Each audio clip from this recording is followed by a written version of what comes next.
So I want to start this video off with an exercise, a short mental exercise, nothing physical. I want you to think about the summers when you were young, let's say 12 to 20 years old. I want you to think about your memories, what you were doing at the time and what you were experiencing, and I'll give you a couple of seconds to think about it. Okay, I hope that you have some memories in your mind, or at least a great picture of your childhood summers. And now for the next part of this exercise, I want you to think about the more recent summers, so let's say the past 2 to 3 years. How were those summers? Which memories do you have and do you nourish?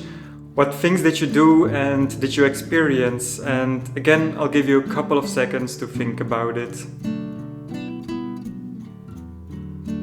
Alright, now hopefully you have 2 pictures in your mind, and I'm not going to guess about what exactly you did in both summers, but I do want to take a guess about the potential feelings that you were experiencing about both summers. I'm guessing you have potentially more nostalgic memories about your childhood summers, memories that are positive, vivid and vibrant. Maybe you were thinking about the times that you were playing outside with friends, exploring new places, or about the holiday you did with your parents.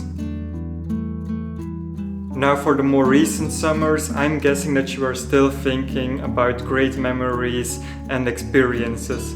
But I also think it was probably a little bit harder to remember those great moments, such as when you were young, or that those memories from recent summers aren't as nostalgic, vivid, or vibrant. You see, as adults, I would say it's probably more of a common feeling that summers are flying by and that they don't seem as endless anymore as when we were children. As a child, every day was a new day. We were playing all day, we were seeing friends, and in general, summers were seasons of exploration, discovery, and growth.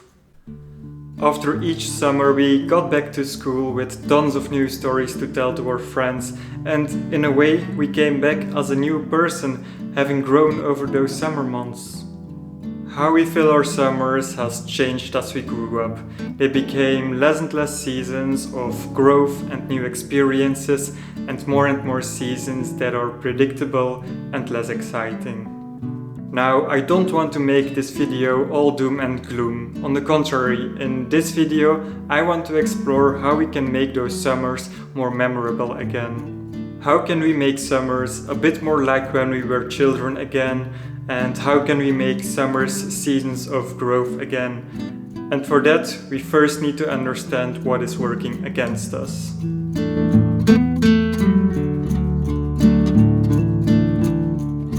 Okay, the first logical explanation of why summers have changed is, of course, we simply have grown up. We became teenagers, we started studying, and eventually we started working at our first job. And as we've grown up to become adults, that also came with adult responsibilities. Suddenly life wasn't anymore without worries, and we have a household to run, bills to pay, and work to do. Life simply changes as we grew up, and that's unavoidable. But that's not the only thing that has changed over the years. The world and how we live in it has changed as well. The world doesn't stand still, and the internet and technologies further developed and became more and more prominent. Phones, tablets, televisions and computers have become more widespread and accessible, and with that increase in adoption of digital technologies, we have also seen a massive rise in online applications, social media and algorithms that try to keep our attentions glued to our screens. Screens have in a way replaced or taken over a significant part of our lives. Now for a second, I want you to take a quick step back and think about the picture you have in your mind about your childhood summers. I can almost guarantee you that there is no phone, nor tablet, no computer or no television involved in that picture. Okay, maybe if you played video games like me, you can think of some great summer nights that you spent playing video games with friends. But what made those summer nights great wasn't necessarily the video game, but rather the time spent with friends. Our lives have changed, or rather, we have grown up and technology has changed, and with that, our summers have changed. We've gone from summers that were all about adventure, discovery, exploration, and most importantly, personal growth, to summers where we stay in our comfort zones. And it's that personal growth that we experienced as children that made those summers so memorable. Now the summer is coming up, or at least here it is, and I wanted to explore how we can bring back that feeling of summers when we were children. Now of course I don't want summer to be exactly as when we were children, for that we simply have grown up and changed. But I do want to explore how we can enjoy those summers more again, where we create those lasting memories and where we grow as a person and don't feel like another summer has passed before we even noticed it. And for that, we need a plan.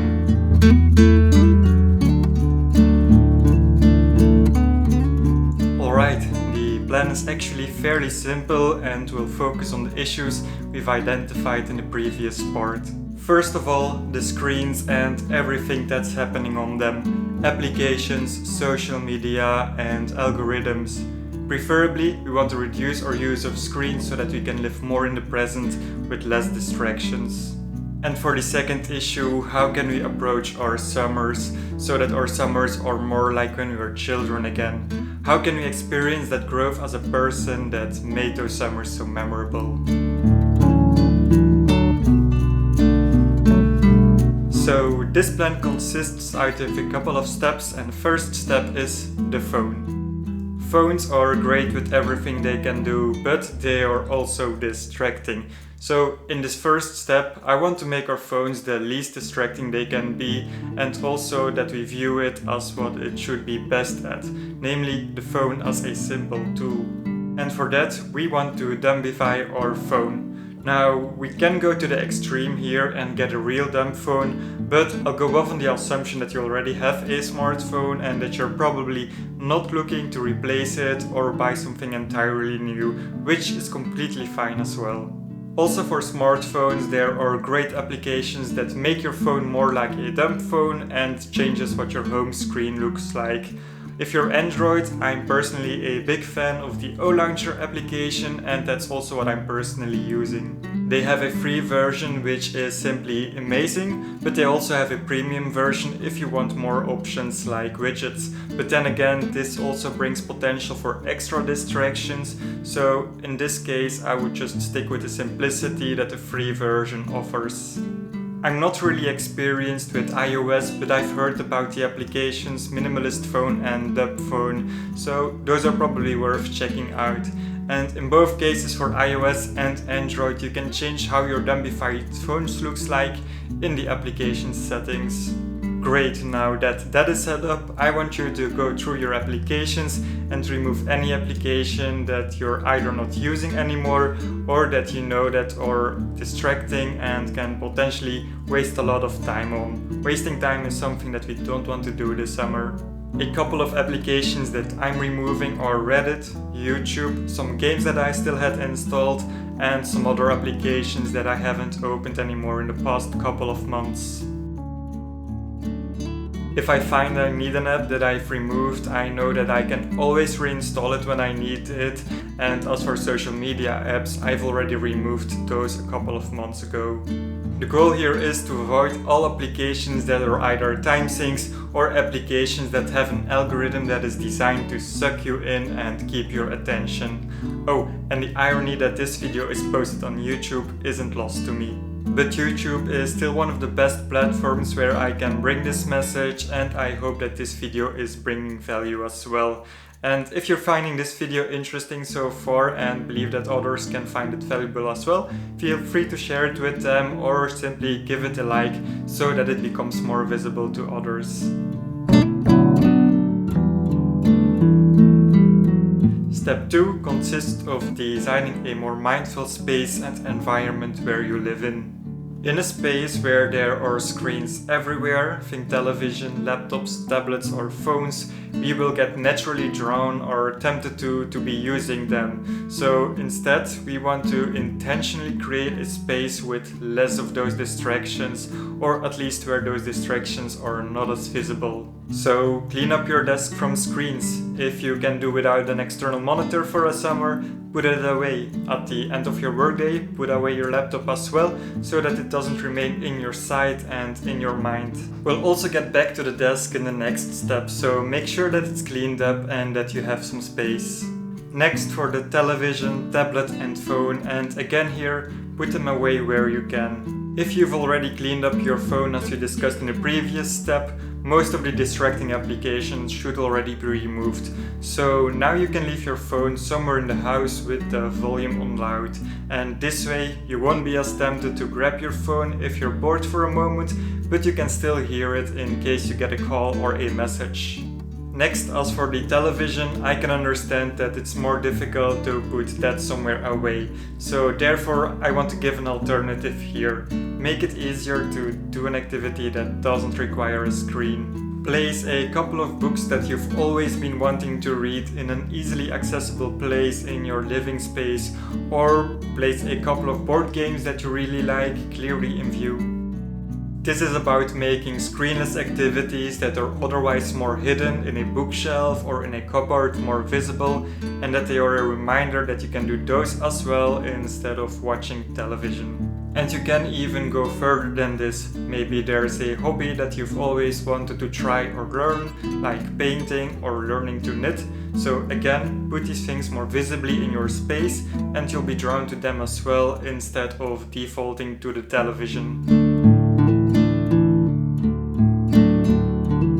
Okay, in the first two steps we focused on making your environment less distracting and reducing the screens, but that doesn't make yet for a memorable summer, and for that we need a plan for the summer. So for this step I want you to get an empty notebook, and it doesn't matter if it's just a simple one or a fancy one, just as long as you can write in it and that it's easy to carry with you. And if you want, you can always personalize it to make it more you. Now this notebook will be your guide and story for the summer, in which you can write down or capture anything that you want. To start things off, I first want to focus on a page where we write down things that we want to do this summer. Activities that challenge us outside of our usual environment and comfort zones. Activities that will help us grow as a person. One of my favorite ways to do this as an adult is through micro-adventures, which are small adventures that are affordable. They don't require any additional gear and ideally only have minimal travel costs. In other words, you can see these as little activities that you can do close to home or that you don't need much preparation for. Yet they are still something new, they challenge you, get you out of your comfort zone, and are a great way to create those moments and memories that you'll happily look back on. These types of adventures are ideal for people who also have other responsibilities, like a household to run, work, or other family obligations, as they don't need to take a lot of time, they don't cost a lot of money, nor need you to travel far for. To give you some ideas for micro-adventures that you can do, you can go for a swim in a local lake or river, you can camp under the stars in your own garden, you can go explore a part of town or the city that you haven't been before, or you can cycle somewhere for a day trip. These are all things that you don't need to set aside a lot of time for, and you can even do on a whim. Is it a hot summer day and you just got off from work? Just grab those swimming shorts and go to the nearby lake for a dive. Micro-adventures are a perfect way to bring back that childlike experience where you explore new things. And if you're looking for more ideas for micro-adventures, there are plenty of sites online where you can go look for inspiration. And if there are any projects that you want to take on this summer, feel free to add these as well to the list of things that you want to do this summer.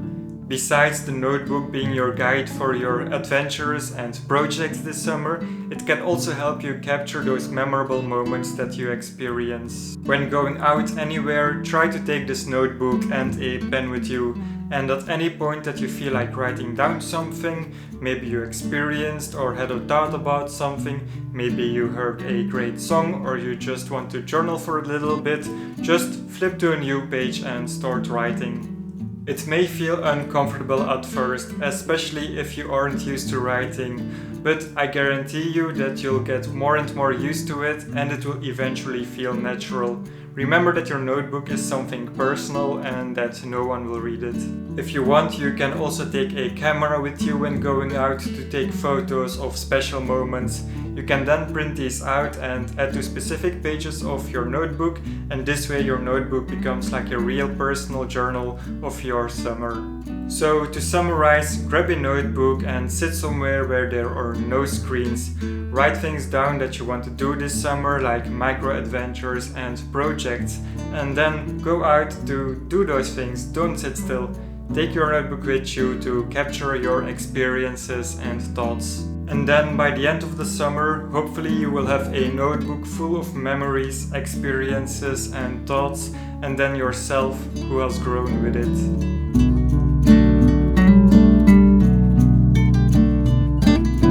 Now, of course, the blueprint for a memorable summer of growth I provided in the previous section doesn't mean anything if you don't take action.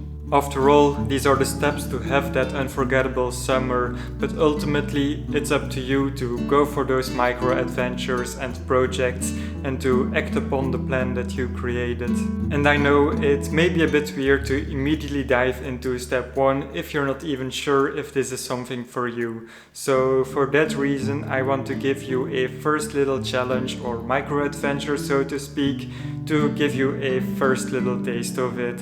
And then after that, if you've liked it, you can come back to this video and follow the steps of the plan. Okay, so grab a map of the town or city where you are living and its surroundings. Doesn't matter if it's a physical map or just Google Maps. In the last case, just zoom out a little bit so that you have the wider area as well. Now, don't look at the map or the screen and put your finger somewhere. And wherever you're pointing when you open your eyes is where you are going. Normally it shouldn't be too far away from you and you can easily go there by foot, bike or public transport. And when you're there, just take some time to explore the area. Wander through the neighborhood, visit the local museum, take a stroll through the nature, go eat an ice cream or whatever the possibilities are there. And if it's an area you've already been before and know through and through, just take another shot at the map. And then once you're back and enjoyed this micro adventure, just come back to this video to follow the steps of the blueprint to make it a memorable summer of growth for you. And that's going to be it for this video. If you are planning on some micro adventures for this summer, let me know in the comments what you are doing and maybe we can exchange some fun ideas. And if you've enjoyed this video, feel free to give it a like and subscribe to my channel. Not only does it let me know that you enjoy this type of content, but it also helps spreading this video to other people who may find it useful. And with that said, I hope you have a wonderful summer. Thank you for watching and I will see you soon again.